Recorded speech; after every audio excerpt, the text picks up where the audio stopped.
Namasté, bonjour. Tapovan, Normandie, ouvre ses portes le 21. Mais ce 21 mars et le mois de mars n'est pas simplement le nouveau printemps, mais une nouvelle vie. Il y a 75 ans, l'Inde a gagné l'indépendance, entre guillemets la liberté vis-à-vis de la colonisation. Il y a eu cette colonisation des Anglais pendant 150-200 ans et avant cela l'islam qui a presque duré 7 siècles ou 8 siècles. L'Inde, le yoga et l'ayurveda ont fait un grand chemin depuis 3000 ans.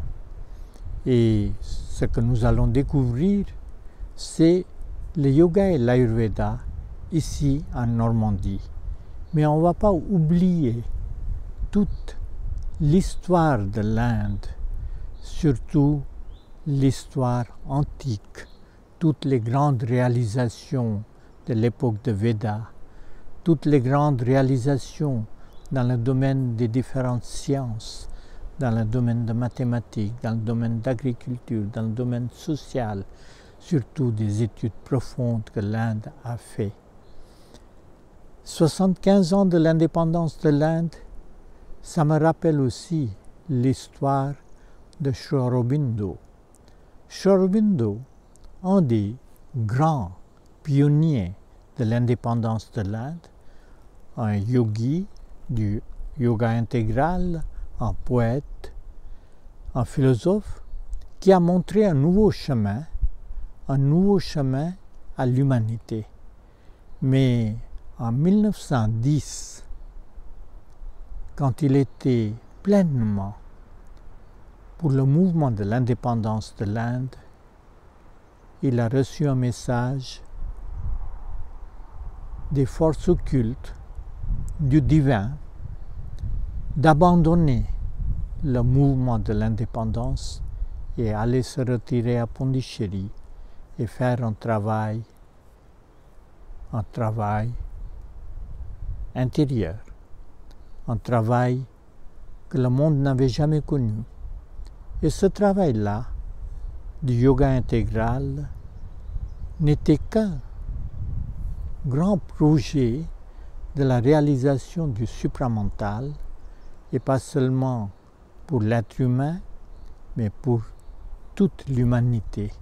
Pas seulement pour toute l'humanité, c'était aussi l'objectif même, un objectif du divin pour l'évolution de la Terre, pour l'évolution de l'humanité. Il y a eu des idées de Teilhard de Chardin qui se ressemblent à la pensée de Sri Aurobindo. Il y a aussi eu l'idée de Nietzsche qui a parlé de naître supérieur, mais non. Supramental, c'est une grande réalisation, une réalisation de l'unité humaine, une réalisation au niveau de l'environnement, une réalisation au niveau de chacun et chacune, au niveau de son être intérieur, être psychique.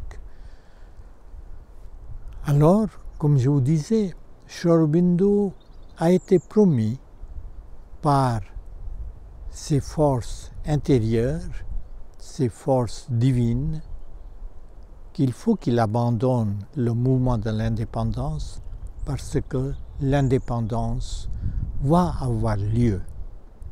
Sri Aurobindo a fait confiance et juste comme il faut, le 15 août 1947, l'Inde a été libérée. Exactement, c'est le jour de l'anniversaire de Sri Aurobindo et c'était aussi les 75 ans de Sri Aurobindo quand l'Inde a eu son indépendance.